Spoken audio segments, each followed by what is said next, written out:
Yeah, come on. I like that, y'all.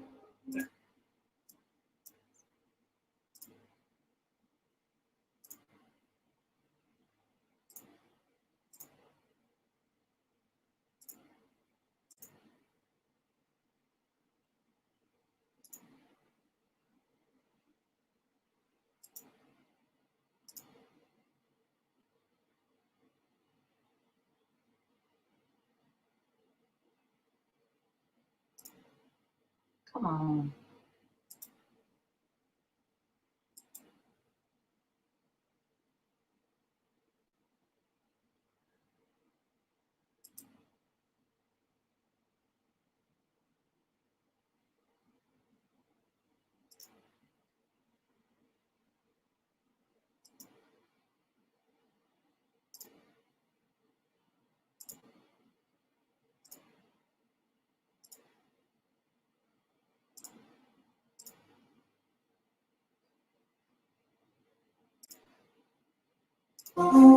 Yeah, come on. I like that, y'all. The H, the E, the H, the H, the E, the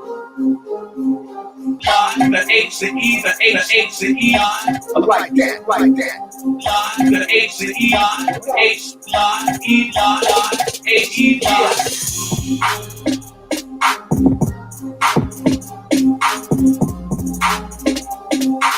yeah, yeah.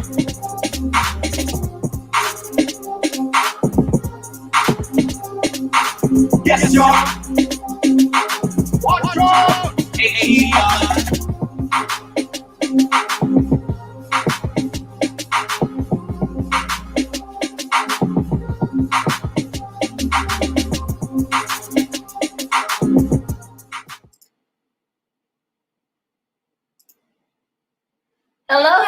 Hello, everyone, and welcome to our L.I.V.E Summer Series. We're so excited to have you here with us tonight. I'm going to bring in my team coming to you from across the map. I am Isis Span coming to you from Charleston, South Carolina.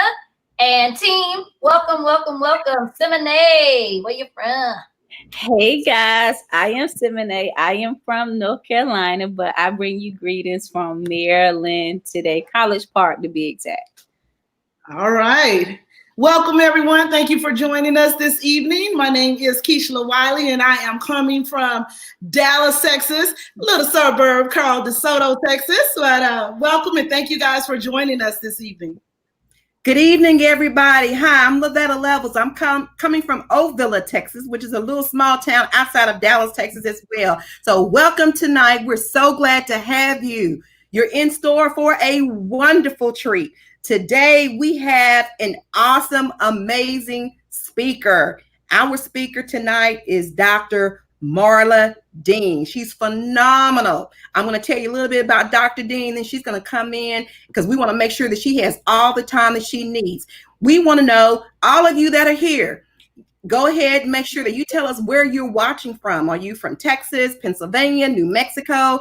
Last time we had someone, so many different states. So we'll go ahead and represent your state in the comments. If you're on Facebook, you're on Twitter, Periscope, wherever you are, go ahead and let us know where, what area, what town, what city you're repping. So we're excited that you're here. We want to welcome the teachers and educators and parents, elected officials, all of you here to our L.I.V.E series.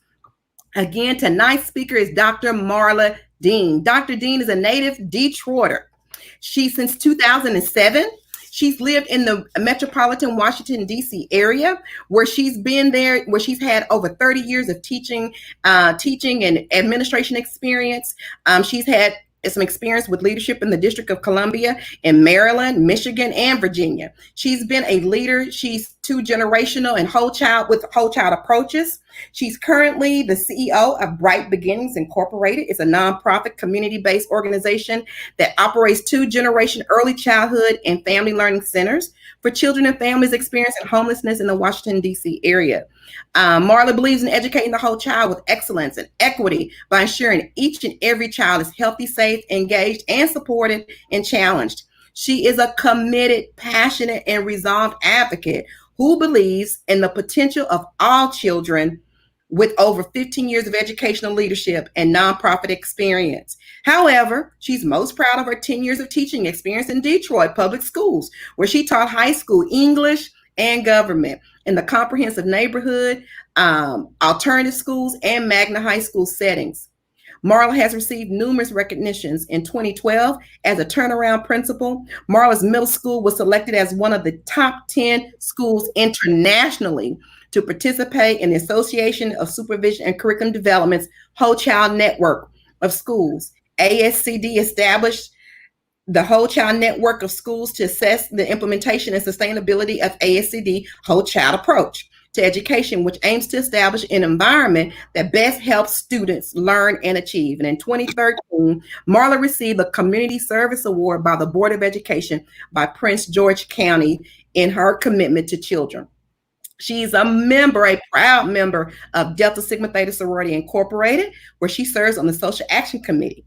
Marla has served in the Eastern Region as the Eastern Region Program Manager for Delta Research and Education Foundation's Delta Teacher Efficacy Campaign, DTEC, and on the 2017-2020 DCPS Strategic Advisory Committee.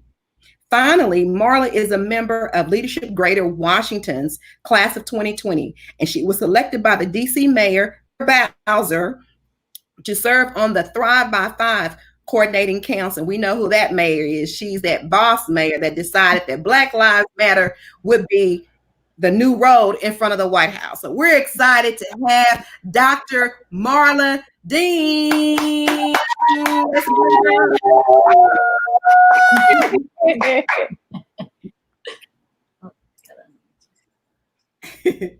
Hi, Dr. Dean. Welcome to L.I.V.E. How are you tonight? Tell her to unmute yourself, Dr. Dean. Unmute. I am well. Mayor Bowser, when she did that, she made all of us puff our chests out a little bit. Yeah. So we are really proud of that move and the statement she made. Thank you for having me. I do want to say one thing. I am all those things, but I'm also a wife. I have a husband, Steve, and a child who just graduated from Morehouse College. So I'm excited about that too. And definitely I am from the D. I am a Detroiter, but I am stationed here in Washington, D.C. So thank you. Thank you for those warm words. Okay, so we're going to pass this on to Dr. Dean. She's going to get started. We're going to set her up. So everybody sit back. Make sure you're taking notes, because this is going to be impactful information that you can use back in your schools and in your district and in your community. Dr. Dean. Okay, well, thank you.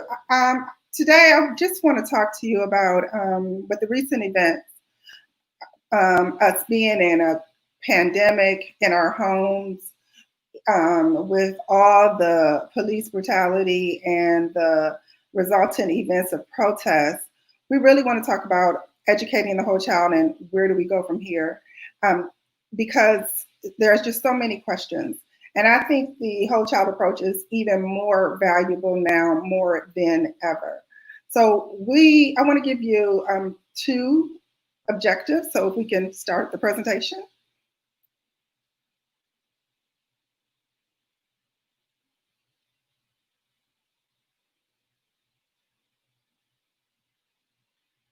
Okay, if we can move on to the next slide.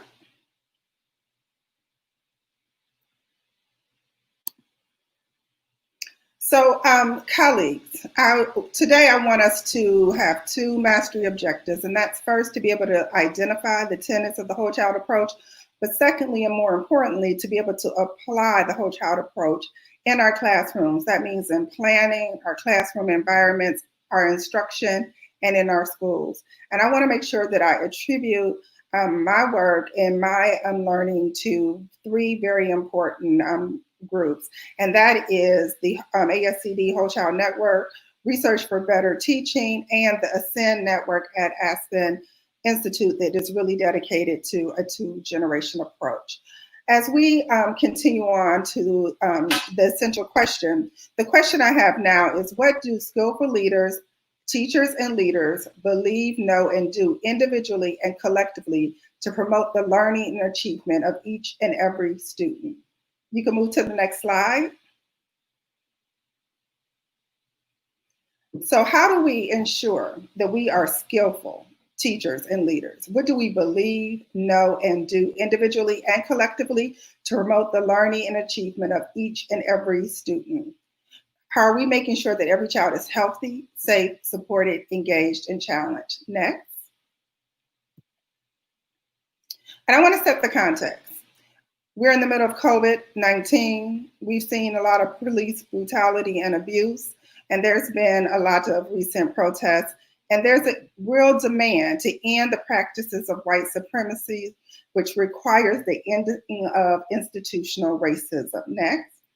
And so I want to read to you 3 different pieces.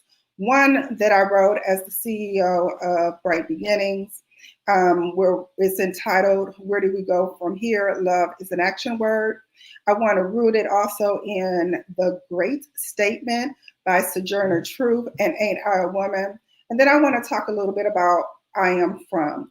Girls Trek has been talking about daughter stories, daughters of, and I want to put up for examination I Am From, because I believe that understanding your identity is crucial to being an efficacious teacher. Next. Love is an action word. We hold these truths to be self-evident, that all men are created equal, that they are endowed by their creator with certain unalienable rights, and among these are life, liberty, and the pursuit of happiness. This comes from our U.S. States Declaration of Independence, penned on July 4th, 1776. And as we mourn the deaths of George Floyd, Breonna Taylor, and Ahmaud Arbery, and witness the resultant widespread suffering, we are left with the question, where do we go from here? Bright Beginnings, the organization that I am the CEO, serves nearly 300 families that identify as African American, and our workforce is also 99% African American. To those parents who are preparing to have conversations with your young children about racism and about our country's history of systemic inequities, please draw comfort in the assurance that they are safe with us here at Bright Beginnings. We promise you that we will affirm your child every day. We will love your children and always keep them safe and nurtured when they are in our care. We remain devoted to you as parents, navigating your way through these challenging times. We have been committed to our community for over 30 years, and we don't plan to leave your side now when it matters most. Continue. To our partners, allies, and friends, now is not the time for you to be silent. It is important that you make a personal commitment not to be quiet, but to ensure that racial equity and social justice is ingrained in your personal and professional lives. We have but one path forward, and that is extreme love. Love is an action word. It is not a warm, fuzzy feeling. Today, we must work even harder to express love to our children, families, and each other. We must press even harder in our fight against homelessness and intergenerational poverty. We must close the opportunity and educational gaps for our students. The road forward will not be easy, but we are in a time of renewal. We must all become like Phoenix, rising from the ashes of greed, oppression, and marginalization, and restore ourselves, our families, our friends, and our communities. Brighter together. The next text I want to share is with you is Sojourner's Truth, and Ain't I a Woman? That man over there says that woman needs to be helped into carriages and lift over ditches and to have the best place everywhere. Nobody ever helps me into carriages or over mud puddles or gives me any best place. And ain't I a woman? Look at me. Look at my arm. I have plowed and planted and gathered into barns, and no man could head me. And ain't I a woman? I could work as much and eat as much as a man when I could get it and bear the lash as well. And ain't I a woman? I have borne 13 children and seen most of them sold off into slavery. And when I cried out with a mother's grief, none but Jesus heard me. And ain't I a woman? This is by Sojourner Truth as she delivered in 1851 to the Women's Convention in Akron, Ohio. And then lastly, I want to share with you my I am from story. I am from Dutch elm trees, lilac bushes, foundries, and factories, soul music, extended hands, and clenched fists. I am from macaroni and cheese, baked beans, candy yams, ribs, pound cake, sweet potato pie, coney dogs, and gyros. I am from a mother who has said there is no perfect place to educate a Black child. Parents who believed I am Black and proud. The revolution will not be televised. Question everything. Never apologize for who you are. Say what you mean and mean what you say. I am from the D, the Motown Sound, Birmingham, Tuskegee, Union Springs, Lowndes County, the Great Migration North, the slave plantation, and the West Coast of Africa. I am from, you better leave tonight because they're coming to get you. A father who has stood at the end of a biggest gun in 4 different states, all while trying to get an education. A mother who's the eldest of 11 who worked her way through college. I am from Bertha, Charles, Sr., Alberta, and Levy, none of which have graduated high school, but all of which have grandchildren. Have a grandchild with degrees from the Big Ten and the Ivy League. I am from a husband who loves me, a son who perfects me, a sister who inspires me, a nephew who delights me. I am from the Black church and the Black womanist movements. I am from Carol and Charles, who set the standard, who believes in social justice, and who continues to fight the good fight. Now I want to talk to you about the basic tenets of being a whole child advocate and practicing their approaches. And I think it's really, in order to be a whole child advocate, you have to be in touch with the times. You have to be in touch with yourself. You have to be in touch with the context and what's going on in your community. And in order to ensure that children are healthy, safe, engaged, supported, and challenged. The whole child approach defeats the wrong kind of and school. You can go to the next slide. The unhealthy, the unsafe, the unengaged, the unsupported, and the unchallenged school. Or the next one, the academic pity school, the healthy, safe, engaged, supported, but unchallenged school. We've seen these schools where they love you, supposedly, but they're not preparing you for the next level of your life. The next slide. Or the rigor above all else school, the unhealthy, the unsafe, the unengaged, the unsupported, but challenging school. This is the one that says, you know what? We're going to make sure every kid goes to Ivy League or whatever school they think is really important in their own state, and they will do it by hook, by crook, but they do not care who is left on the sidelines in the process. Or if you, the next one is the if at first you don't succeed, do the same thing longer school. This is the school that has a deficit mindset that believes that the only way that you can support children to getting to the next level is to take away field trips, take away art, take away recess, and only increase interventions, double the math, double the reading. We don't believe in the strength of our children. So it's time for us to close the believing and doing gap. Please move to the next slide. And so this is the moment to make that decision. It's to make the decision. Are we truly going to go forward on a path of every child being healthy, safe, engaged, supported, and challenged? So when I was a turnaround principal, one of the things when you are given, next slide, you are given the mandate to raise test scores. You have to do it fast and you have to do it in leaps and bounds. But I just did not believe that that was really what we needed for children who we call school dependent children, children who were depending on schools to advocate in their best interests. And so what we decided to do as a staff is to come up with 10 belief statements. And we took those 10 belief statements and they undergirded every decision we made. Every decision had to check back to one of these statements. So our belief statement said things like every child deserves to go to a healthy, safe, engaging, supportive, and challenging environment. Teaching school-dependent children is hard but rewarding work that requires a growth mindset, grit, perseverance, resiliency. Education is a civil right supported through a collective commitment to social justice and equity. Every child must develop the key intellectual abilities that expert thinking and complex communication demands. The schoolhouse must be differentiated in its approach and responsiveness to individual needs of students.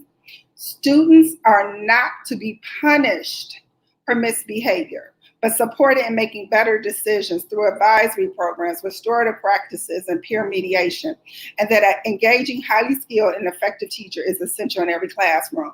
So these were some of the things that we agreed upon that we were going to be committed to at our school. Next, and now I want to talk about the knowledge basis of a fully functioning teacher. And I say this with all sincerity. If you're not willing to be well-skilled, highly knowledgeable in these areas, do our children a favor and leave the profession now. Next one, keep going. If you're not willing to be highly skilled and knowledgeable in your academic disciplines as academic discipline and student standards, if you're not willing to have be highly skilled in general pedagogical knowledge and skills, which includes curriculum planning, motivation, instructional strategies, and management, or classroom management, or the behaviors of individuals in effective organizations, if you're not willing to abide by norms, understand how to run effective meetings, how to have collaborative decision-making, strong communications skills, team building, thinking win-win instead of win-lose, students against teachers, teachers against students, teachers against administrators, administrators against teachers, administrators against students.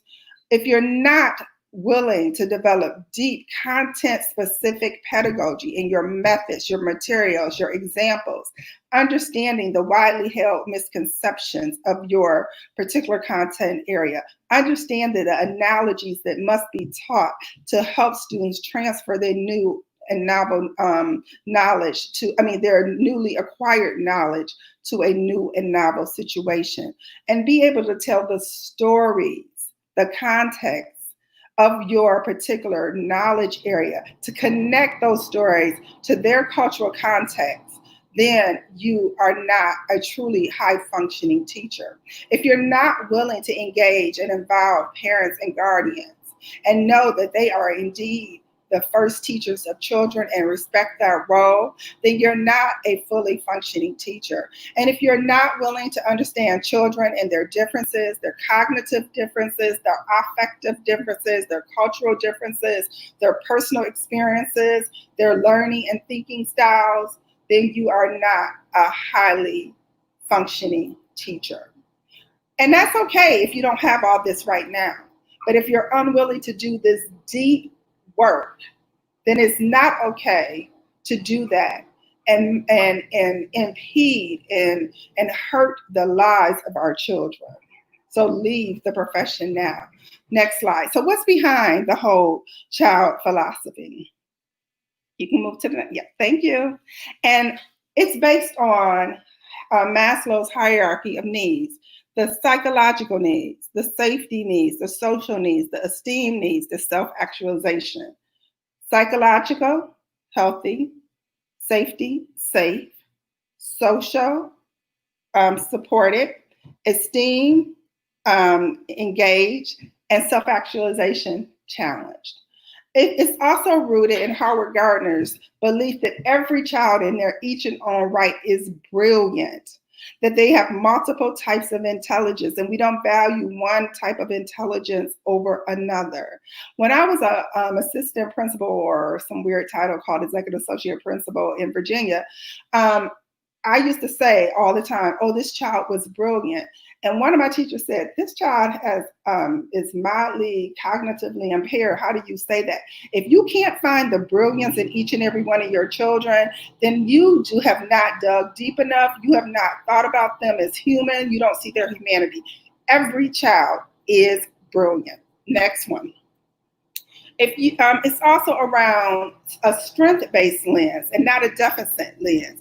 What are their strengths, and how do you build upon that? How do you use their strengths as bridges to learning and not as a barrier? Next one. How do you motivate them? What are they motivated by? Are they motivated by power, independence, curiosity, acceptance, order, honor, idealism, social contact, family, vengeance? Some kids are motivated by vengeance, and you can harness that. Romance, physical activity, tranquility. Some kids want peace. How do you provide that in your classroom and harness what motivates them? These are all the things that undergirds a whole child philosophy. So let's talk specifically at this time about each one of the tenets and what it looks like in practice. A whole child school understands, the school leaders understand that physical education, art, music, and dance classes are just as important as math, science, English, and social studies and language, world languages. It has food access programs, including to providing food over the weekends, and it uses community partnerships to provide complete wraparound services. So at Bright Beginnings, since we serve children and families experiencing homelessness, we work with our children and families in 17 different areas. Everything from housing to food to medical to income to family service, legal services, all kinds of things. And no, you can't be everything at the schoolhouse, but you can have those type of strong partnerships to really support not only the child, but their families, because we believe that parents are indeed a child's best teacher. Teachers, you spend the beginning of the year not just going to the content. You don't teach content, you teach children. And that's at every level, even at the secondary level. So you spend the beginning of the year getting to know your students, using your relations, developing relationships so you can use those and leverage those later on in the year to motivate them. Developing relationships between children so that they can motivate each other, so you can step back out of the way. Create a psychologically healthy classroom environment and avoid the use of sarcasm. Please, teachers, sarcasm does not have any appropriate role in the classroom. And I know that some people will say it's part of certain cultures. It hurts children. Children should never be the butt of any joke in the classroom, especially coming from the power position of the teacher. Next slide, please. Safe. School leaders, you want social workers, psychologists, therapeutic services. And in this day and age, we have to just say, we're going to remove police out of our schools. We can no longer have that trigger in our school. We have to look for other ways to connect and to ensure that our schools are safe. Because just because a school is less violent doesn't mean that it's a safe environment.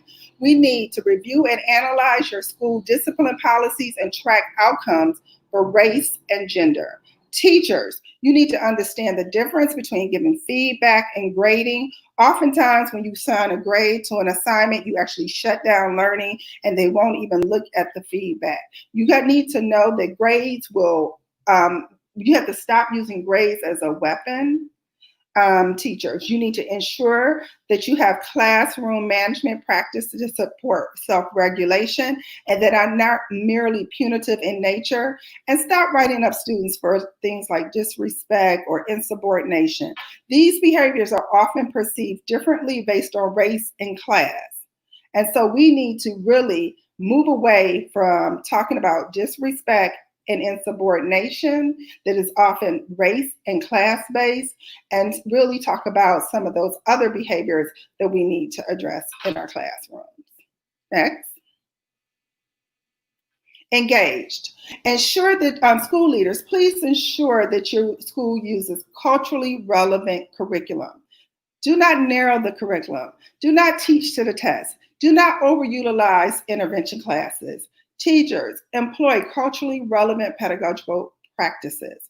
Develop rapport and relationships. Rules without relationships equals rebellion.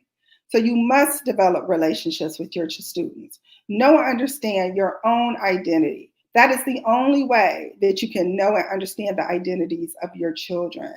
Ensure opportunities that include both cognitive and affective engagement. A lot of times when we think about engagement, we're like, how excited? No, are their brains sweating also? Are they making new connections to their prior knowledge? Are they making meaning with what they're learning? And then finally, well, not finally, the next one, supported. School leaders, pay attention to the health, to teacher health and wellness. This is a hard profession.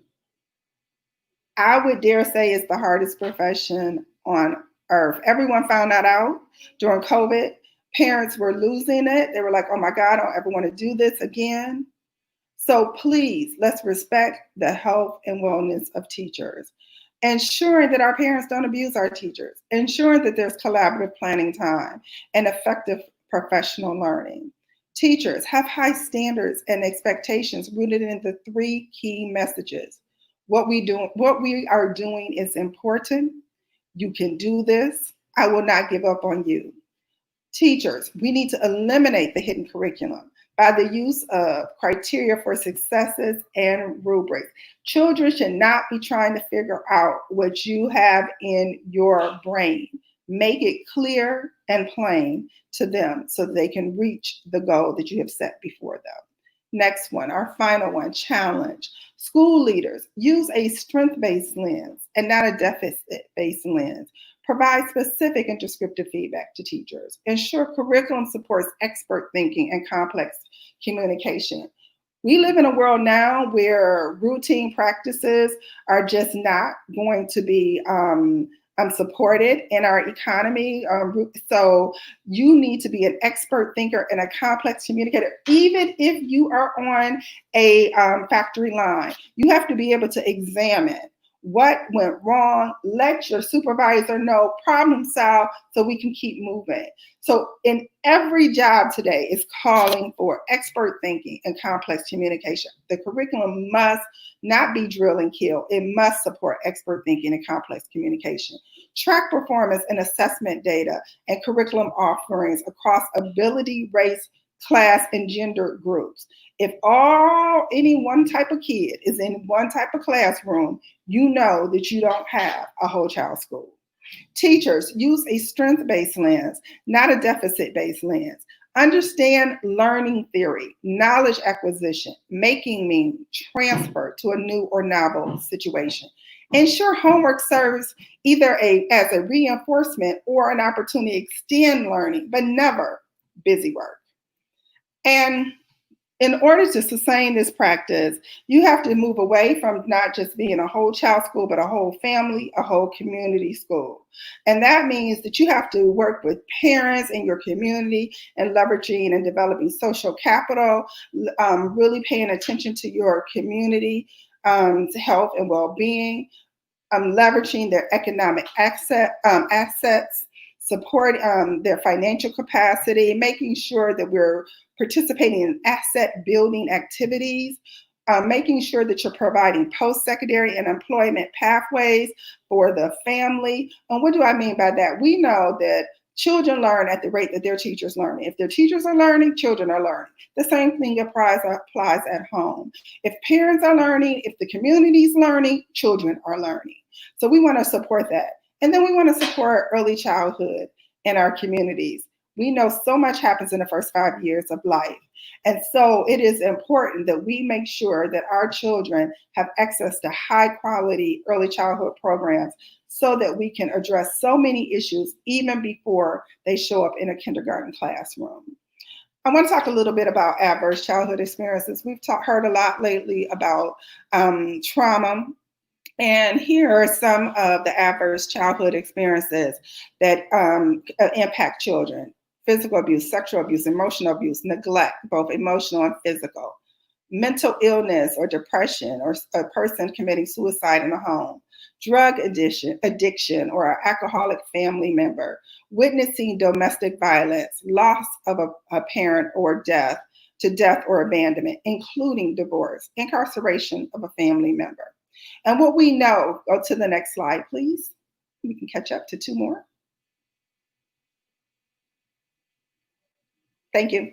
What we know is that students with 3 or more ACEs are 2 times more likely to fail a grade, have lower scores on standardized tests, have language difficulties, are suspended and expelled more often, and are often designated to special education more frequently and have poor health outcomes. Next slide. So it's important as educators that we have the key attitudes, knowledge, and skills to address the ACEs in our classrooms. We need to have the attitude that students can be successful in school despite these traumatic experiences. We need to know that the impact trauma and adversity has on academic performance, classroom behavior, and social functioning. We need to have the skill to create supportive climate and culture within our school. We need to have the attitude that a trauma-sensitive framework or approach benefits all children. And we need to have this knowledge of the strategies for teaching and engaging students impacted by trauma. We need to have the skill to be attuned to the well-being of our students. Next slide. So let's talk about that. Let's talk about the case of a few years ago of the young lady in South Carolina who had her phone, who a teacher called an administrator. An administrator called the police officer, and the police officer dumped the student's desk over her and drug her out of the classroom. And what we found in this particular situation is that the child had lost a parent. Now, how could a school, no one not know that? Who was that child's critical friend? Next slide, please. Who was that child's critical friend? Why couldn't that teacher have called someone else who had a special relationship rapport? Why didn't that administrator call someone who had a special relationship and rapport with this student? Why did that police officer come in and feel like they could toss around a child like a rag doll? Why didn't anyone know that this student had experienced such horrible loss and grief? But yet, she came to her safe space, at least what she thought was going to be her safe space, school. And it ended up being quite the opposite. So what do we know? I know there's a lot of emphasis, rightfully so, on the experiences of young men and incarceration and with the police. But I find it duty bound as an African-American woman myself to know that our girls are also in crisis. African-American girls are suspended at 6 times the rate of their white counterparts for the same behavior. African American women are the fastest growing group of incarcerated people. The schoolhouse to jailhouse pipeline is real. And let me close with this next slide. The schoolhouse to jailhouse pipeline.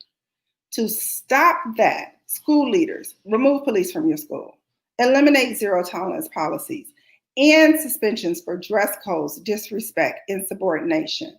Track discipline data by race and gender, and ensure every child has a critical adult friend. Teachers, ensure your classroom has strong procedures and high expectations. On Thursday, you're going to have an expert come and talk to you about strong procedures and high expectations. Ensure you have a high quality and culturally relevant lessons rooted in an anti-racist historical context. Ensure you are competent in the knowledge basis for fully functioning teachers. Stop weaponizing rules, stop weaponizing administrators, stop bringing police into the classrooms. Stop calling Black girls rude, fast, and aggressive. We have to stop adulterizing our girls.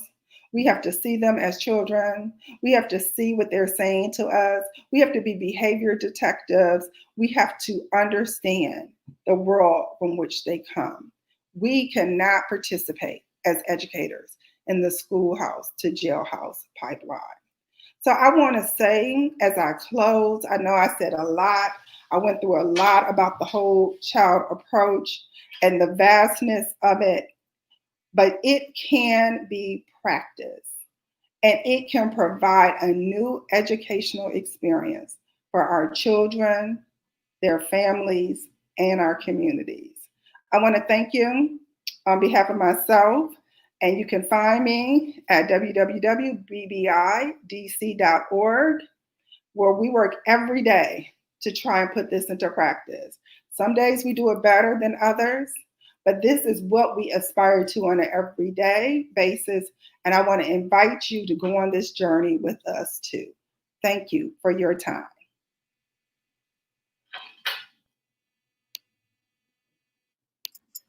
Thank you so much, Dr. Dean. It was, let me tell you, it was tough to click you through because I was really trying to take notes and soak it all in. And I cannot wait to watch this replay 4 or 5 times because it just put a lot of things back into perspective for me. You have tons and tons of comments.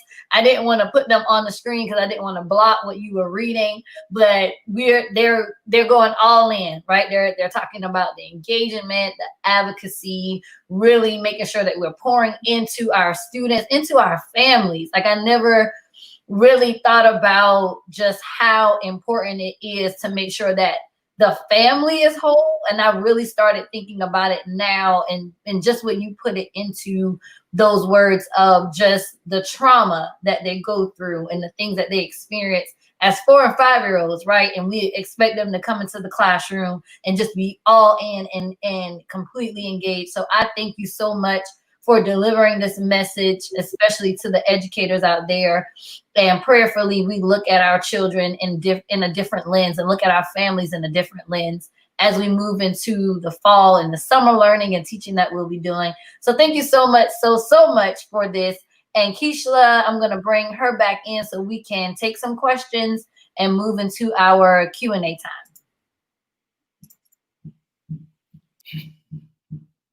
All right, it's time for Bring Your Own Voice. And so this is the part in our show where we take questions from our viewers. And so guys, if you have questions, please go ahead and type those questions in the comments box.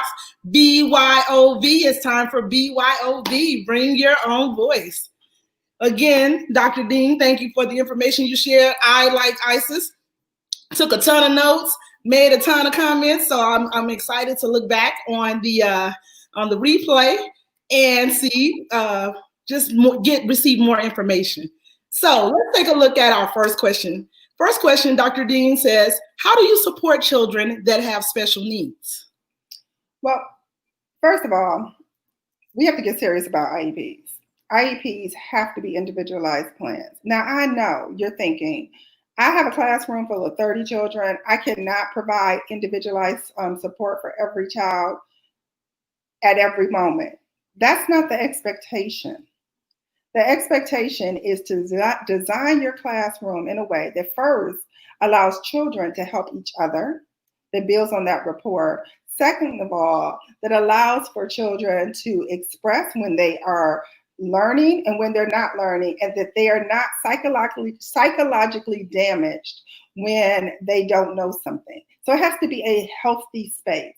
And then you just need strong procedures, groups, ways of having children work independently so that you can pull a couple of children to work with you. And don't always pull the children who are having the most difficulty. Pull some superstars, as we call them in our classroom, pull them to extend their learning so that no one feels singled out, so that everyone understands the support is a part of what you do for every child, not just the children with special needs.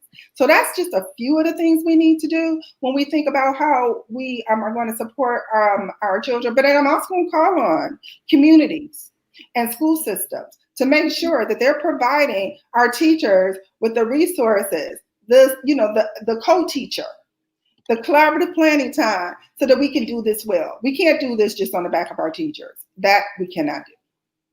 Absolutely, absolutely. And so when you think about, and you said provide a plan, make sure that we're pulling those students individually, how would that look, or how would that translate within our current situation? Like, how could that translate for our parents that are now having to become teachers at home, and maybe perhaps they have students with special needs at home? So how would that look for them?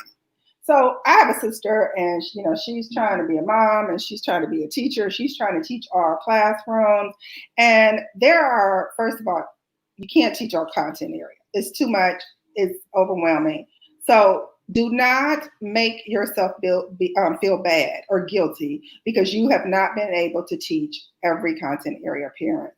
Let's just begin with that. This was a national experiment.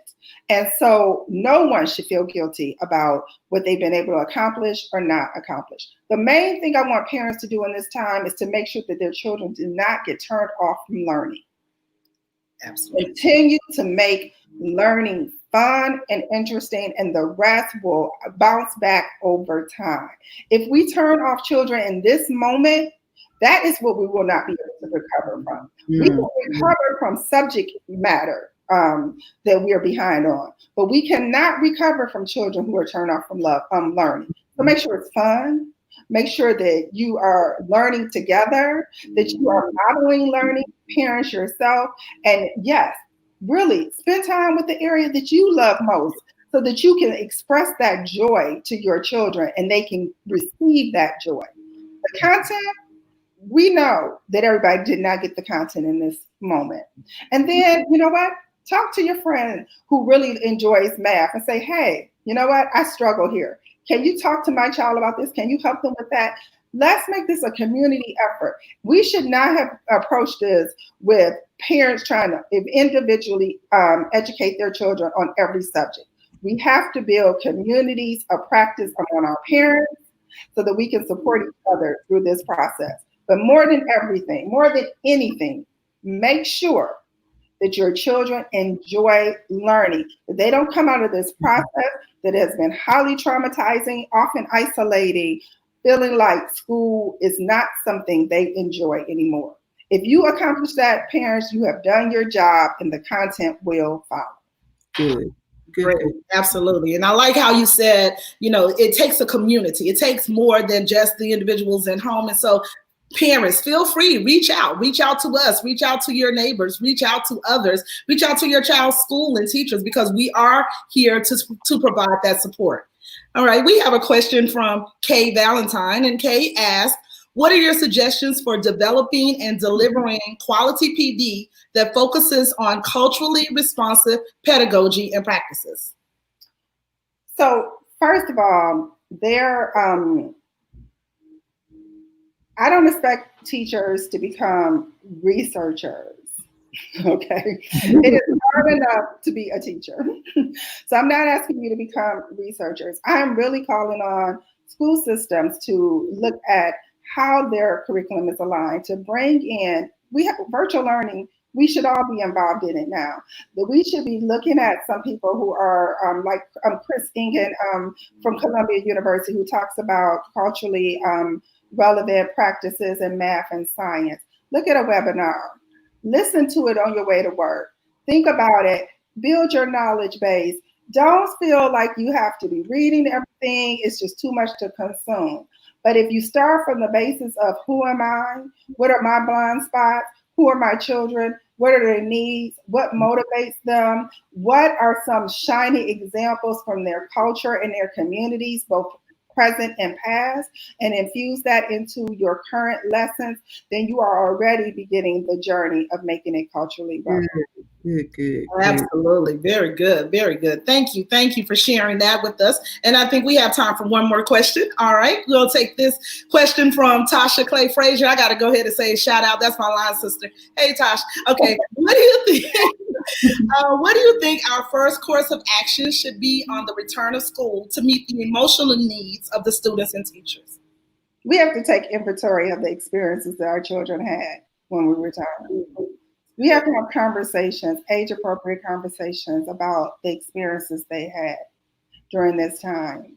We don't know, and we can't assume that someone has processed all of this with them. And so we have to process this with our children.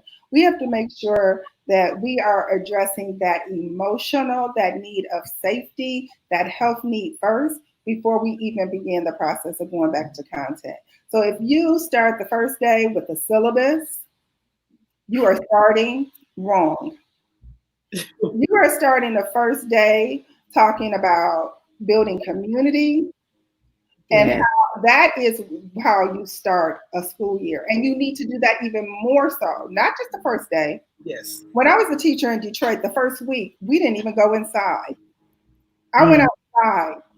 We did all these team building exercises. We talked about our dreams. We spread out across the field like it was the globe, the whole earth. Where do you want to be right now? And tell me why. Why do you want to be in South Africa? Why do you want to be in Greece? We spread across the whole, we talked about dreams. We have to make sure our children have dreams, that they're tapped into those dreams, and that we have built community, which means building safety, long before we ease back into content. If we don't do that, we are doing a disservice to them, and we're furthering any damage to them. So that's where you start. Start there. Do not start with content. Build community. It is essential. Absolutely. And you said start with inventory and conversations. So critical, so important. A lot of times we just want to jump right in and get to the meat of things, but sometimes we have to peel back some things in order to before we get to the meat of that. So thank you for sharing that point. I think we have time. This is such a great discussion. So I really would like to ask Oh, it's so good. give me 1 second and let's see, can I get this question pulled up? Just a moment. Let's see. While you're pulling it up, I want to encourage educators to go slow first so they can go fast. Go slow, be intentional, build that community, because if you do that, you will be able to leverage and go faster throughout the year. If you have to go back and always regroup and re-heal, then you don't really get that far. So go slow, build community, then you're able to go fast with the curriculum. Absolutely. Yes, very good step. So our last question says, what are the best practices for educators as they virtually support the whole child concept? So the best thing that I would say is, again, tap into the multiple intelligence of your children, not just the content. Look for music, dance, leverage that in learning, leverage physical activity. People have been at home. Use that to support your content. And also, in a virtual way, use a community. Do not think you have to be the expert in everything. Use some of those open source websites. Make sure that you're talking to fellow parents and you're saying, let's share this load. Again, take away the guilt. Take away the guilt, because we pass on guilt and anxiety to our children. So let's take away that so that we can be whole, so that we can have healthy and whole children. Check in, take away the guilt. Very good, very good. Now, I cannot, I will be amiss. I know I said that was the last question last time, but it wasn't. The discussion is just so phenomenal, Dr. Dean. And so, again, information that all of us can use as educators and as parents, just as people. So we do have one more question. It is concerning restorative practices, and I'm trying to get the wording correct. So we're going to talk a little bit about, but as that question is coming up, can you talk to us just a little bit about what you mentioned? Oh, here it is. How do you suggest introducing restorative discipline practices in a school, still following traditional practices? So I would suggest that you don't start with restorative practices, starting with discipline. Right. Start with just having circles. Yes. Building communities. Circle around ideals, around issues. Build community. Make that a practice in your school, that you discuss things, that you think through things, and then you can take it to a conflict situation. Don't start with conflict first and try and implement restorative practices. Start with circles first around those types of issues to build community, so that when there is a conflict, that people know how to talk to each other. They have developed empathy, they have developed active listening skills, and they will be able to transfer that to situations where we're talking about discipline. So let's not start with the hardest situation first. Let's start with one where we can all buy into, and then use that knowledge acquisition. Help children. The same way everybody learns anything is you have to give new knowledge, make meaning, and then apply it to a new novel situation. So the new knowledge is, what is a circle and why do we use it? How do we make meaning in circles with each other? How do we build upon and learn interdependence with each other? And then you can move it to a new or novel situation, which is the disciplinary situation where you actually have conflict. That's where I suggest you start. Great response. And guys, if you're not familiar with circles, please go and look it up. It is a critical part to us moving forward with our students in the future. And so it's something that I encourage for every campus to implement on their campus. So again, the circles before the restorative practice. Thank you, Dr. Dean. Thank you, Dr. Dean. At this time, I'm going to turn it over to Simone. Thank you. Dr. Dean, we have been highly educated and blessed. And personally, I was telling the ladies that I want to be a better teacher, that this has provoked me to be a better teacher. So thank you so much. We want to present you with a certificate of appreciation for participating in the L.I.V.E summer program. You have truly, I can speak personally, you've impacted my life tonight. So thank you so much for sharing your expertise. Thank you so much for sharing your knowledge. And we greatly appreciate everything that you shared with us tonight. Thank you. Very humbling. Thank you. You're welcome. Thank you guys so much. Again, Dr. Marla Dean, I have learned just as much as anyone that's watching and listening tonight.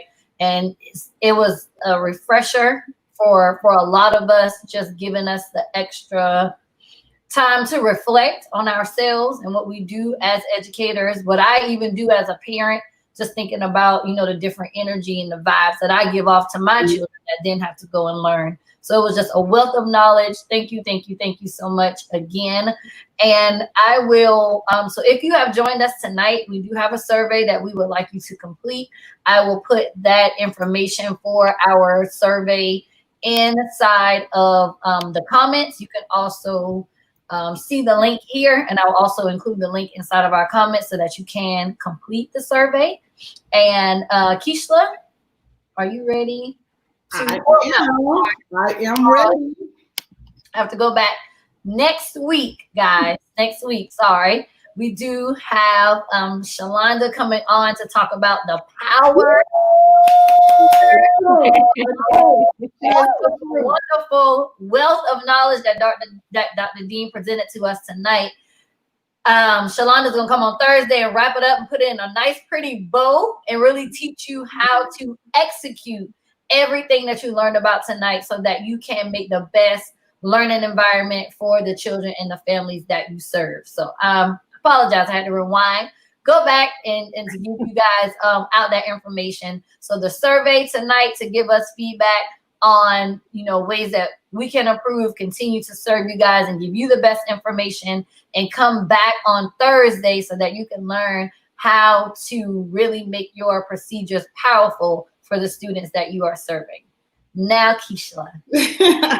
All right. Well, guys, you all know that as Isis mentioned, the survey. So we're asking you to fill out the survey. For those of you who are filling out the surveys, what we're doing is we're giving away a $10 gift card, well, two $10 gift cards each night for every participant. Not every participant, that is it. Every participant is entered into a drawing. So your name, it could be selected for that $10 gift card. And so we're going to draw from surveys from Thursday, June 4th. So at this time, all right, we're going to hit the wheel and let's see who our winners are from Thursday, June 4th.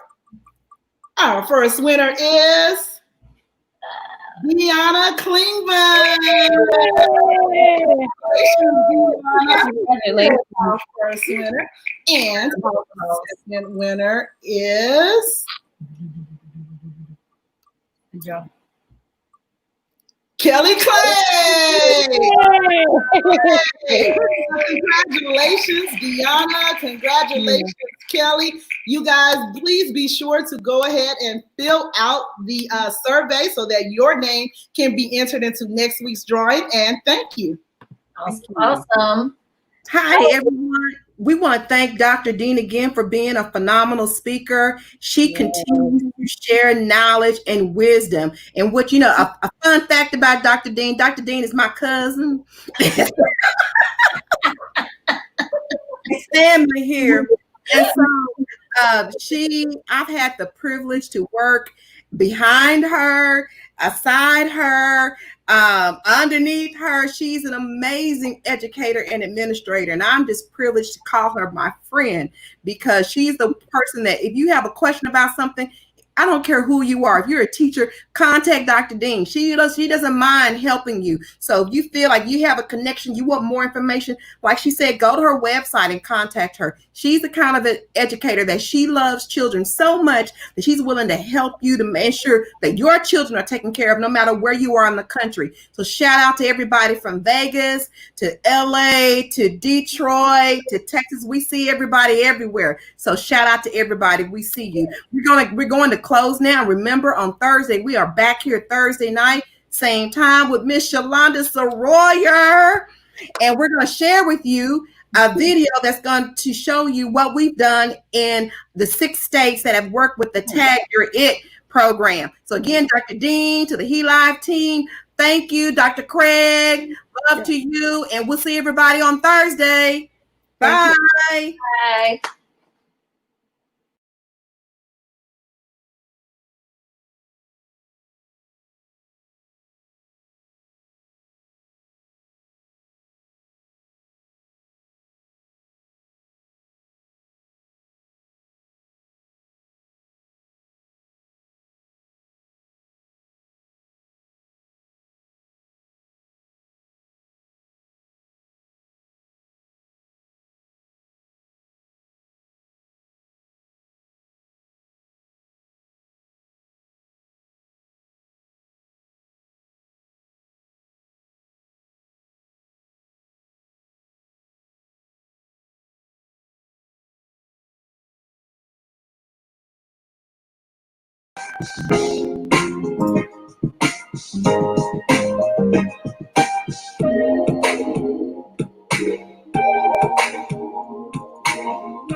if you're not being better than you were tomorrow than you were yesterday.